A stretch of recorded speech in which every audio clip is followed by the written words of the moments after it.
우리 같이 읽은 마가복음 5장 말씀으로 함께 하나님의 뜻과 은혜를 나누고자 합니다. 에이펙 정상회의, 핵안보 정상회의, G7 정상회의, 전 세계가 지구촌화되면서 세계의 여러 가지 복잡한 문제들을 이제 각 나라의 최고 지도자들, 정상들이 한자리에 모여서 직접적으로 의논을 하고 해결하자는 취지에서 생겨나게 된 정상회의들입니다. 정상회의가 개최되면 각국의 최고 지도층 인사들 수십 명이 한자리에 한꺼번에 모이기 때문에 정상회의를 개최하는 개최국에서는 여러 가지 정치적인, 경제적인 이득을 많이 얻는다고 합니다. 그런데 그런 각국의 최정상들이 모이는 정상회의가 개최될 때마다 가장 신경 쓰이는 부분이 있습니다. 경호 문제입니다. 9.11 테러가 발생한 이후로 때와 장소를 가리지 않고 세계 곳곳에서 테러가 발생하고 있기 때문에 각 나라의 최고 지도자들이 모이는 정상회의가 열리게 되면 경호 문제가 제일 중요한 문제가 되는 것입니다. 그래서 정상회의가 개최가 되면 개최하는 나라에서는 수백 명, 수천 명의 경호 인력들을 배치하고 투입합니다. 그런 정상회의가 아니더라 할지라도 유명한 인기 연예인들이나 정부의 고위 지도자들이 자리하는 곳에는 항상 저들을 경호하는 사람들이 옆에 따라 붙습니다. 그런데 그렇게 유명인들, VIP들을 경호하는 사람들이 유명한 사람들을 경호할 때 가장 큰 고충이 있다면 사람들이 한 곳으로 우르르 몰려들 때에 사람들이 모여드는 그 자리에서 대중들을 다치게 하지 않고 유명인들, VIP들을 경호하는 것이 어렵다고 합니다. 한꺼번에 사람들이 우르르 몰려들면 유명한 사람들, VIP들 경호는 해야 되는데 자칫 잘못하다가는 한꺼번에 몰려드는 그 사람들을 다치게 할 수도 있기 때문에 그게 제일 어렵다는 것입니다. 2000년 전 예수님도 그러셨습니다. 예수님께서는 이 땅에 오셔서 온갖 병자들을 다 마다하지 않고 고쳐주시고 사람들을 만나는 사람마다 안수해 주셔서 병을 낫게 해주시고 하나님의 능력의 말씀으로 저들의 영혼을 깨우시고 그러다 보니까 주님 곁에는 수많은 사람들이 늘 따라다녔습니다. 병자들이 늘 주님 앞에 모여들었습니다. 그런 상황에서 12명의 제자들은 항상 주님 곁에서 예수님을 경호하는 일을 하게 되었습니다. 오늘 말씀해 보면 그라사 지방을 떠나서 다시 주님은 배를 타고 갈릴리 호수 맞은편으로 건너가셔서 다시 해변에서 말씀을 가르치셨습니다.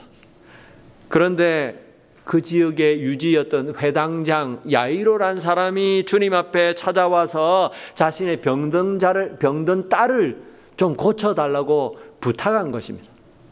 예수님은 그 부탁을 들으시고 곧바로 제자들을 대동하시고 야이로의 집으로 향하셨습니다. 그런데 야이로의 집으로 가시던 도중에 생각지도 못한 일들이 벌어졌습니다. 야이로의 집으로 가시던 주님은 길을 가시다가 갑자기 걸음을 멈추시고 함께 가는 제자들과 사람들에게 이상한 말씀을 하시는 것입니다. 30절 말씀 볼까요? 예수께서 그 능력이 자기에게서 나간 줄을 곧 스스로 아시고 무리 가운데서 돌이켜 말씀하시되 누가 내 옷에 손을 대었느냐 하시니. 예수님은 걸어가시다 갑자기 멈춰서서 사람들에게, 제자들에게 누가 지금 내 옷에 손을 대었느냐 물으신 것입니다. 예수님은 누군가가 자신의 옷에 손을 대어서 병이 나았다는 사실을 아시고 도대체 누구냐 물으신 것입니다. 그러자 한 여자가 무서워서 떨면서 나와서 자기의 혈루병이 낫게 되었다고 고백합니다. 여러분, 오늘 이 말씀은 믿음이 무엇인지를 다시 한번 우리들에게 보여주시는 말씀입니다. 우리가 가진 믿음이란 도대체 무엇일까요?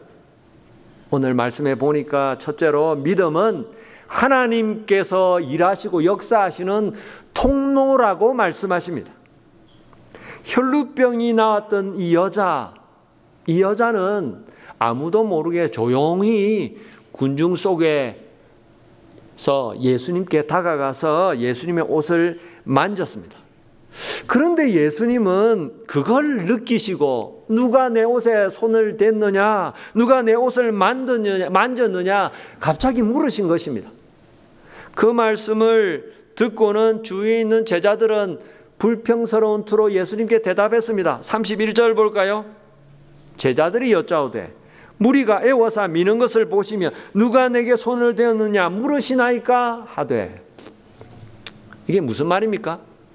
예수님이 해변가에서 많은 사람들에게 말씀을 가르치시다가 회당장이었던 야이로가 자기 집에 병들어 죽어가는 딸을 좀 고쳐달라고 하는 그 부탁을 듣고 예수님의 야이로의 집으로 제자들과 함께 가셨습니다. 그러자 예수님의 말씀을 해변가에서 듣고 있었던 그 수많은 사람들이 그 길로 다시 우르르르 예수님을 따라서 야이로의 집으로 다 같이 함께 움직였습니다.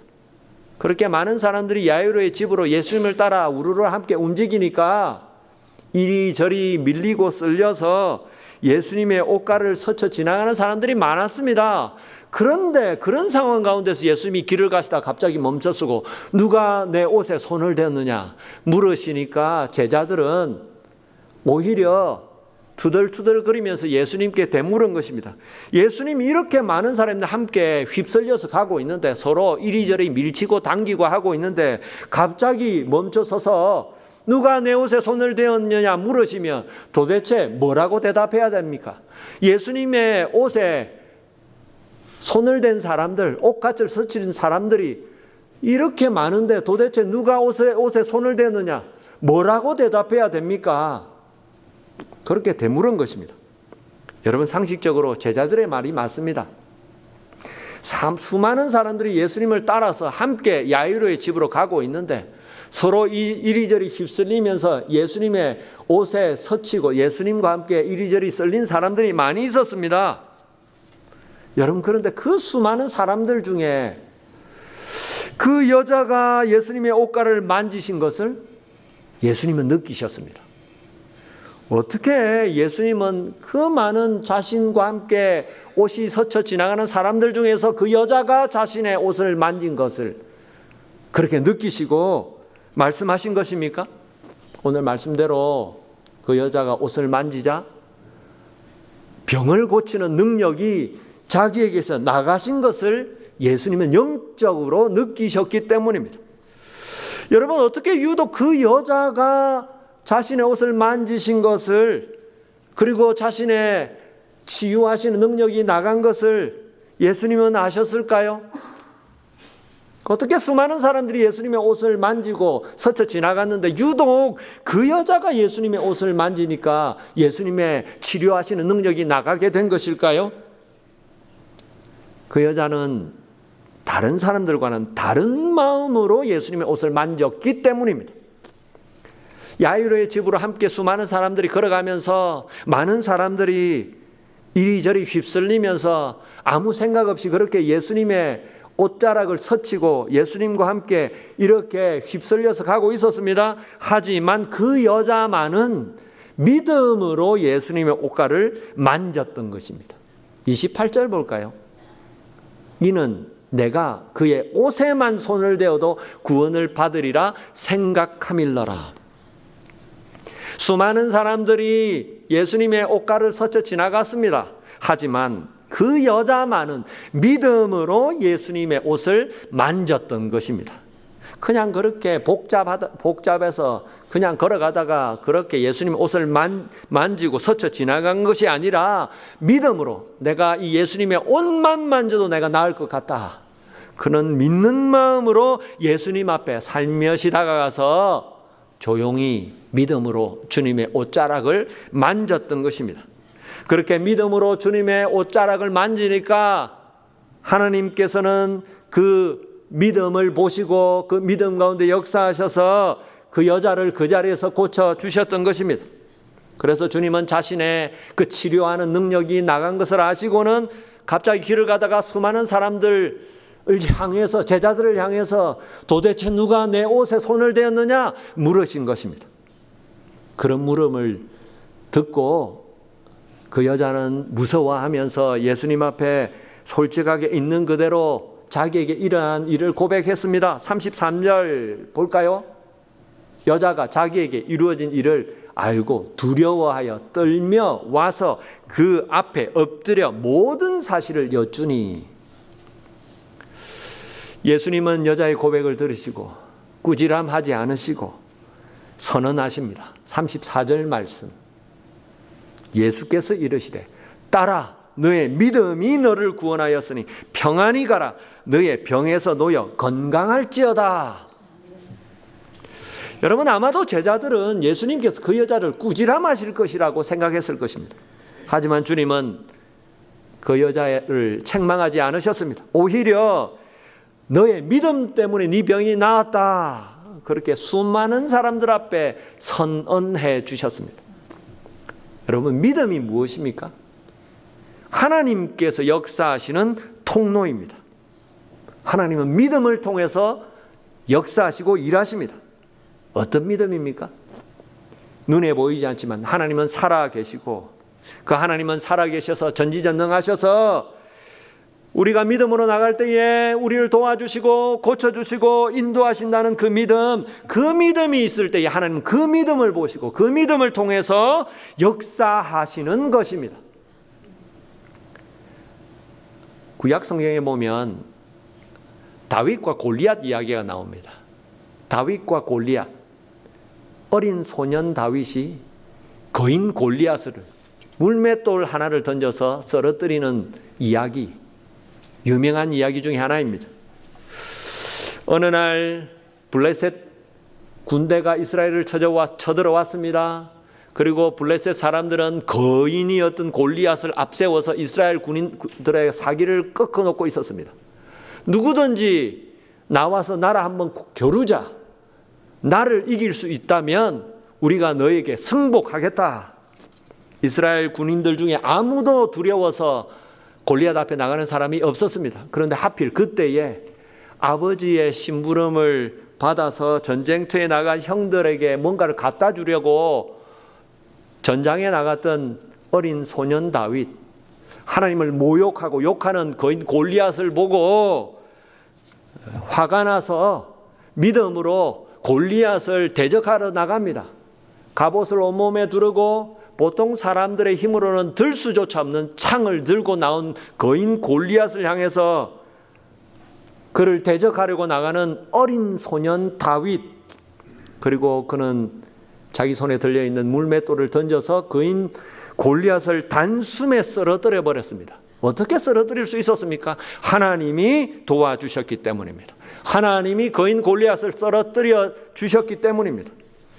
하나님은 어리고 여린, 너무나도 나이가 어려서 전쟁터에 나가지도 못하는 어린 소년 다윗이었지만 하나님은 그 다윗의 마음속에 있는 믿음을 보시고 역사해 주신 것입니다.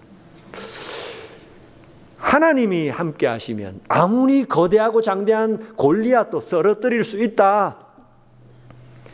여러분, 하나님은 사람들을 보실 때에 믿음 하나 보십니다. 다른 것 보시지 않고, 그 사람이 얼마나 잘생겼는지, 그 사람이 얼마나 얼굴이 훤칠한지, 키가 훤칠한지, 똑똑한지, 그것 보시지 않으시고 하나님은 단 한 가지 믿음 하나 보시고 그 사람을 인정하시고 그 믿음을 통해서 역사하시는 것입니다. 우리가 하나님을 의지하고 하나님을 믿는 만큼 하나님은 우리 가운데 일하시는 것입니다. 여러분, 오늘 우리는 어떤 하나님을 믿고 있습니까? 우리가 정말 하나님이 살아계신다는 것을 믿고 있다면 하나님 그 믿음 보시고 우리 가운데 하나님이 살아있다는 것을 보여주실 것입니다. 우리가 하나님을 전지전능하신 하나님으로 정말 믿고 있다면 하나님은 우리 가운데 전지전능하신 능력으로 우리의 힘으로 도저히 해결할 수 없는 문제와 고민과 염려 다 해결해 주실 것입니다. 우리가 믿는 하나님, 그 하나님을 믿음으로 다시 붙잡고 나아가기를 원합니다. 둘째로 믿음이란 무엇일까요? 믿음은 어떤 것입니까? 믿음은 행함으로 온전하게 된다고 말씀하십니다. 오늘 성경에 나오는 혈류병에 걸려서 고생했던 이 여자에게 믿음이 있었습니다. 저 예수님의 옷가에 손만 대어도 내 병이 나을 것 같다. 28절 다시 볼까요? 이는 내가 그의 옷에만 손을 대어도 구원을 얻으리라 하밀러라. 여러분, 그런데 이 여자는 마음속에 생겨난 그 믿음의 생각으로 끝내지 않았습니다. 예수님이란 그 젊은 랍비, 사람들이 말하는 메시아라는 그 사람 온갖 병을 다 고친다는데 그 옷에만 손만 대어도 나을 것 같다. 그런 마음에 믿음이 생겨나기 시작했는데 그 여자는 그 마음에 믿음이 생기자 그 믿음대로 이제 행동했습니다. 여러분, 그 당시에 혈루병은 나병, 문둥병과 함께 율법에서 가장 부정한 병으로 치부되었습니다. 그래서 혈루병에 걸리면 나병 환자들처럼 사람들과 같이 살 수가 없었습니다. 사람들과 살지 못하고 격리되어서 저 멀리 따로 살아야 했습니다. 그리고 나병 환자들처럼 사람들이 모인 곳에 함부로 그렇게 함께 자리했다가 잘못하면 돌에 맞아 죽을 수도 있는 병이었습니다. 그런데 그 여자는 그런 위험을 무릅쓰고 죽을 수도 있는 그런 위험을 무릅쓰고 예수님 가까이에 함께 모여있는 사람들 속으로 들어갔습니다. 그리고 마음에 믿는 대로 예수님 가까이 가서 살며시 예수님의 옷자락에 손을 대었습니다. 그 여자가 믿음으로 옷자락에 손을 대자마자 하나님은 역사하셔서 그 여자의 병을 그 자리에서 즉시 고쳐주셨습니다. 여러분, 믿음은 하나님께서 일하시고 역사하시는 통로입니다. 그런데 하나님은 언제 어떻게 믿음을 통해서 역사하실까요? 우리가 가진 믿음을 행동으로 옮길 때 그때부터 하나님은 일하시고 역사하시는 것입니다. 여러분, 그래서 행함이 없는 믿음은 죽은 것이라고 하십니다. 아무리 믿음이 있다고 말해도 행동하지 않으면 다 소용없는 것이라는 것입니다. 성경에 나오는 좋은 믿음으로 하나님 앞에 인정받았던 사람들, 그 사람들을 다 공통적으로 한결같이 믿음을 행동으로 옮긴 사람들입니다. 믿음의 조상 아브라함이 그랬습니다. 하나님은 메소포타미아 문명 지역에서 살고 있었던 아브라함을 부르실 때에 고향과 친척과 아버지 집을 떠나서 내가 너에게 주고자 하는 그 땅으로 가라고 명령하셨습니다. 하나님 그렇게 아브라함을 부르시고 아브라함의 믿음을 보시고 그를 의롭다고 인정하시고 그를 축복해 주셨습니다. 여러분, 그런데 하나님은 아브라함의 구체적으로 뭘 보시고 그 속에 믿음이 있다고 확인하셨을까요? 아, 네가 믿음이 있구나. 나를 믿는구나. 뭘 보고? 하나님이 하시는 그 말씀을 듣고 아브라함이 그 말씀대로 자기의 고향 땅을 떠나고 친척 집을 떠나고 아버지 집을 떠나는 것을 보고 말씀하신 대로 믿음으로 행동하는 그것을 보고 아브라함이 믿음이 있다는 것을 확인하셨던 것입니다. 아브라함은 하나님께서 자기에게 말씀하실 때부터 그 말씀을 믿음으로 받았습니다. 그런데 그 말씀을 고개를 끄덕이고 그냥 그렇게 믿음으로 아멘으로 받고 하나님이 살아계시구나, 나에게 말씀하셨구나, 그걸로 끝나지 않았습니다. 하나님이 말씀하시자 믿음으로 받은 그 말씀대로 순종하여서 고향집을, 아버지 집을 조상 대대로 살아왔던 그곳을 떠났던 것입니다. 믿음을 행동으로 보여주었던 것입니다. 그렇게 아브라함이 믿음으로 움직이자 하나님은 아브라함의 그 믿음의 순종과 행동을 보시고 그때부터 아브라함에게 믿음을 인정해 주시고 축복해 주신 것입니다. 여러분, 믿음은 행동으로, 행함으로 온전하게 됩니다. 행함으로 증명됩니다. 우리가 정말 믿는다면 이제 우리가 믿는 대로 행동하고 움직여야 하는 것입니다. 여러분, 하나님은 지금도 살아계셔서 우리에게 말씀하시는 분이십니다. 믿으십니까? 정말 믿는다면 하나님의 말씀에 귀 기울여야 합니다. 하나님 말씀하시는 분이시다. 아멘. 믿는다고 하면서도 하나님의 말씀에 귀 기울이지 않는다면 그건 믿는 것이 아닙니다. 하나님이 정말 살아계셔서 우리가 기도할 때마다 우리 기도에 귀 기울여 주시고 응답하시는 분이신 것을 정말 믿으십니까? 믿는다면 기도해야 합니다. 하나님, 우리가 기도하면 들으시는 분이시다. 믿는다고 하면서 기도하지 않는다면 믿는 것이 아닙니다. 정말 믿는다면, 내가 기도하면 하나님 들으시는, 분명히 응답하시는 분이시다. 정말 믿는다면 기도해야 하는 것입니다. 여러분, 하나님은 살아계십니다. 우리 가운데 역사하시기 원하십니다. 우리가 정말 그 하나님을 믿는다면 믿음으로 순종하고 믿음으로 행동할 때에 하나님은 우리 가운데 역사해 주실 것입니다. 이제 우리가 우리의 믿음을 행동으로 보여드릴 때입니다. 우리가 하나님 앞에 믿음으로 순종하고 행한 만큼 하나님은 우리 가운데 역사해 주시고 축복해 주실 줄 믿습니다. 오늘 셋째로, 믿음이란 뭘까요? 믿음은 예수님에 대한 말씀을 들을 때에, 말씀을 듣는 것에서부터, 말씀에서부터 생겨난다고 말씀하십니다. 혈루병에 걸려서 고생했던 이 여자는 믿음으로 주님의 옷자락을 만져서 병이 나았습니다. 그런데 이 여자는 그 믿음이 어디서부터, 언제부터 생겨난 것일까요? 27절 다시 보겠습니다. 예수의 소문을 듣고 무리 가운데 끼어 뒤로 와서 그의 옷에 손을 대니, 이 여자는 맨 먼저 예수님에 대한 소문을 들었습니다.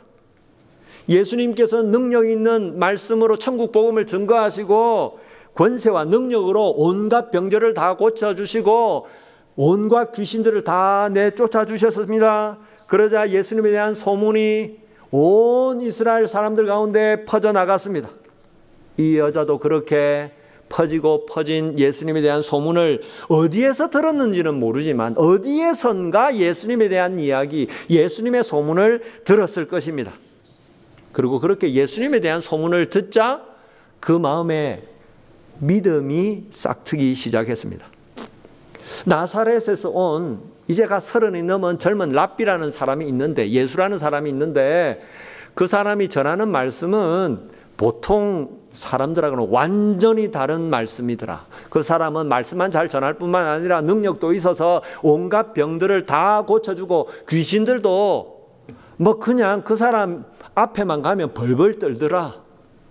그 이야기를 들으면서 마음에 믿음이 싹트기 시작한 것입니다. 이 내 병도 혹시 그 사람 앞에 나가면 고쳐질지도 모르겠다. 아마 고칠 수 있을 거야. 그렇게 예수님에 대한 소문과 예수님에 대한 말씀을 들으면서 그 마음에 믿음이 싹이 나기 시작한 것입니다. 그리고 마음에 싹튼 그 믿음이 자라서 나중에는 목숨의 위협을 무릅쓰고서라도 그 예수님께 다가가서 예수님의 옷자락을 만지고 내 병이 나아야겠다, 그런 담대한 믿음이 된 것입니다. 여러분, 믿음은 어디에서부터 생겨나는 것일까요? 어느 날 갑자기 내가 마음에 결심을 하고 그렇게 믿게 되어서 믿는 사람이 된 것입니까? 사람의 힘으로는 아무리 애를 쓰고 해도 믿음은 우리 힘으로 만들 수가 없는 것입니다. 믿음은 어디에서 생겨납니까? 말씀에서부터 생겨난다고 분명히 말씀하십니다. 로마서 10장 17절 말씀 볼까요? 다 같이 함께 한 목소리로 합독하겠습니다. 시작. 그러므로 믿음은 들음에서 나면 들음은 그리스도의 말씀으로 말미암았느니라. 아멘. 믿음은 듣는 것에서부터 생겨난다고 하십니다. 뭘 듣는 것에서부터 생겨난다는 것입니까? 예수 그리스도의 말씀을 듣는 것에서부터 믿음이 생겨난다고 하십니다. 왜 믿음은 말씀에서부터 생겨나는 것일까요? 눈에 보이지 않는 하나님은 다른 것으로 자기를 나타내 보여주시지 않고 말씀을 통해서 자신을 나타내시고 보여주시기 때문입니다. 말씀을 통해서 눈에 보이지 않지만 하나님은 살아계시고 하나님이 어떤 분이신지 뭘 원하시는지 우리에게 말씀하시고 보여주시기 때문에 말씀을 읽고 들을 때에 우리의 믿음이 그 말씀을 통해서 생겨난다는 것입니다.